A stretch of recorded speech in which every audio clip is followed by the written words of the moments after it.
शेवगाव तालुक्यातील शहर टाकळे येथे सुरू असलेल्या दारकुंडे कुटुंबाचे आमरण उपोषण लेखी आश्वासनानंतर स्थगित। सविस्तर वृत्त असे की शेवगाव तालुक्यातील शहर टाकळे येथील सन 2023 मध्ये भरती झालेले अंगणवाडी मदतनीस श्रीमती सुनीता कल्याण आंधळे यांनी कागदपत्रात खाडाखोड करून व खोटे कागदपत्र सादर करून भरती झाल्या होत्या। त्यांच्यावर कारवाई करावी अशी मागणी सोमनाथ दारकुंडे, शोभा दारकुंडे, निकिता दारकुंडे यांनी शहर टाकळी ग्रामपंचायत समोर आमरण उपोषण सुरू केले होते।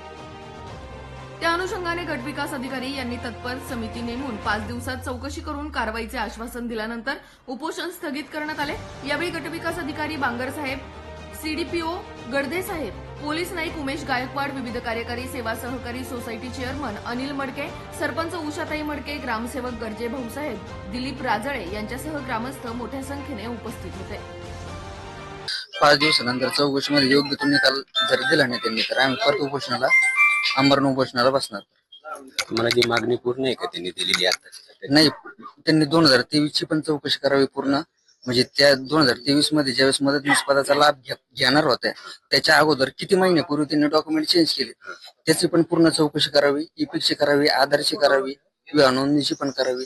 म्हणजे जे मुद्दे आहेत आमचे त्याची सगळी चौकशी त्यांनी करावी। त्या आधारे त्यांनी 2023 ची चौकशी केल्यानंतर त्यांनी 2025 ची पण चौकशी करावी। आता या ठिकाणी उपोषण चालू असताना साधारण 2 दिवसापासून हे उपोषण या इथं ग्रामपंचायत समोर महिला उपोषणात बसलेल्या असताना पंचायत समितीचे बीडीओ साहेब व सीडीपीओ या उपोषणकर्त्यांना भेट देण्यासाठी आले असता त्यांनी या ठिकाणी 5 दिवसामध्ये सदर प्रकरणावर समिती स्थापन करून त्वरित आपला अहवाल या ठिकाणी ते निष्पक्षपणे सादर करणार आहेत असं त्यांनी या ठिकाणी आश्वासन दिलेलं आहे।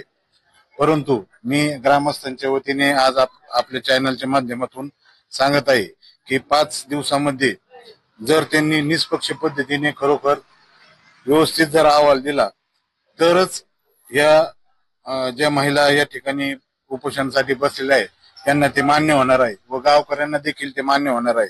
अन्यथा 5 दिवसानंतर आम्ही परत याच्यापेक्षा जास्त महिला घेऊन या ग्रामपंचायत कार्यालयासमोर व पंचायत समितीसमोर आम्ही गावातील महिला घेऊन त्या ठिकाणी उपोषण करणार आहोत। याची संबंधितांनी नोंद घ्यावी अशी मी आपल्या चॅनलच्या माध्यमातून त्यांना विनंती करत आहे। खरं तर ही यादी ही फक्त मेरिट लिस्ट आहे, ह्याच्यातून आणखी अंतिम सिलेक्शन नाही झालेलं कुणाचंच। आणि प्रत्येक जे उमेदवार आहेत त्या यादीमधले सगळ्यांचे आक्षेप जे असतील ते पूर्णपणे पारदर्शकपणे आणि निष्पक्षपणे सोडवले जातील। सगळ्यांचे आक्षेप आणि शंका निरसन प्रशासनामार्फत केलं जाईल आणि त्याच्यासाठी एक समिती स्थापन केलेली आहे। ही समिती 5 दिवसात आपल्याला निर्णय देणार आहे आणि या समितीला मदत म्हणून अशासकीय सदस्य पण त्याच्यात ठेवलेले आहेत निरीक्षक म्हणून, तर ते गावामधलेच असतील त्यांचं म्हणणं पण ऐकलं जाणार आहे। त्यामुळे निष्पक्षपणे आणि नियमाप्रमाणे जे असेल त्याचंच निवड होईल।